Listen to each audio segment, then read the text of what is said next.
Hey everybody, Lance with ThetaTraders.com here. My voice is around a zero point 0.2 delta or so. It's about 80% good.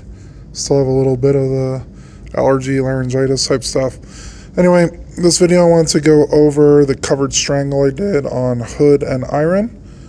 So for Hood, I bought 100 shares last week at 23.55.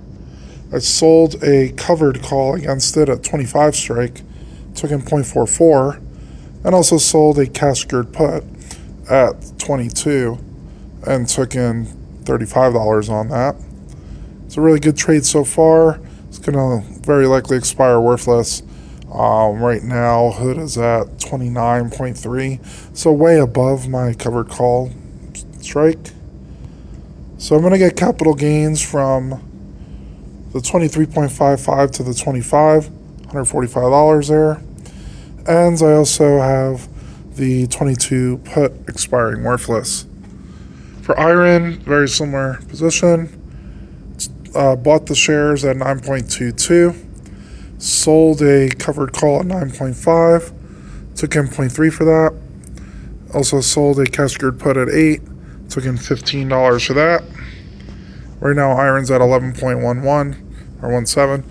So very likely that's going to expire worthless on the cash secured put side. And then the 9.5 covered call will get exercised. This means I lose 100 shares of IREN. But overall, very good returns. Just on this position, 209 on Hood, 86.42 on IREN. The numbers are a little better than that. Because in IREN, I was selling put credit spreads, not put credit spreads, cash secured puts on them as well from before. So every time that I sell a cash secured put or a covered call, I take in those premiums and I can lower my cost basis. Right now my cost basis is 8.42, even though I bought the shares at 9.22. It'll be a total profit of $168.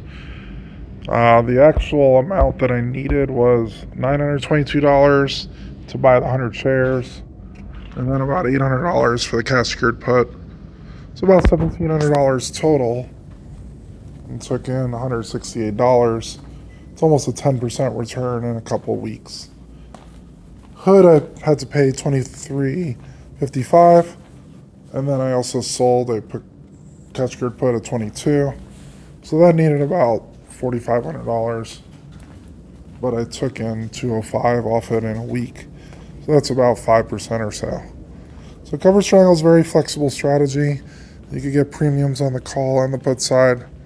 And if it happens to drop down, I'd be entering in more shares at a lower cost basis and lower entry point than where I bought the shares.